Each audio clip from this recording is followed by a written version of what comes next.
तुकाराम मुंढे यांची मुख्यमंत्री देवेंद्र फडणवीस यांच्या शहरात कारवाई करण्यात आलेली आहे. शेकडो किलो तंबाखू जप्त करण्यात आलेला आहे.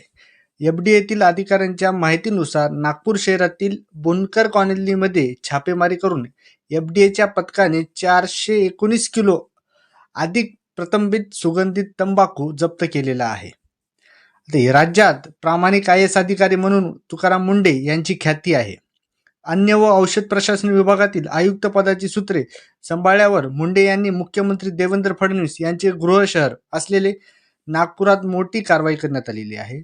या कारवाईत सुगंधित तंबाखूवर केलेली आहे. या कारवाईमुळे वस्तूची नियमबाह्य विक्री करणाऱ्या व्यावसायिकांचे दाबे दणाणलेले आहेत. सर्वसामान्य नागरिकांच्या आरोग्याशी खेळणे चालू देणार नाही असे सांगत मुंढे यांच्या आदेशावरून नागपुरातील अन्न व सुरक्षा विभागातील अन्न शाखा आता सक्रिय झालेली आहे.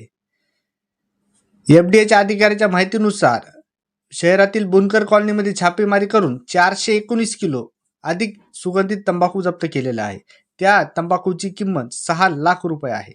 या कारवाईत आरोपी अझहर इक्बाल रहमान कुरेशी याच्या घरातून विविध ब्रँडेड तंबाखूचे पॅकेट आणि सुगंधित तंबाखू भरलेली पोती जप्त करण्यात आलेली आहे.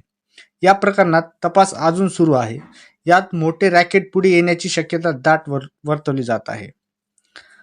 या सुगंधित तंबाखूमुळे गुटखा आणि दुसऱ्या अजून तंबाखूजन्य पदार्थामुळे निकोटीन सह अनेक घातक रासायनिक घटक असतात. या पदार्थाच्या सेवनामुळे तोंडाचा कर्करोग, घशाचा कर्करोग, अन्ननलिकेचा कर्करोग, हृदयविकार, उच्च रक्तदाब तसेच श्वसनाचे आजार होण्याची जास्त धोका वाढत असतो. याच कारणामुळे महाराष्ट्रासह अनेक राज्यांमध्ये सुगंधित तंबाखू, गुटखा आणि पान मसाले याच्यावर बंदी घालण्यात आलेली आहे.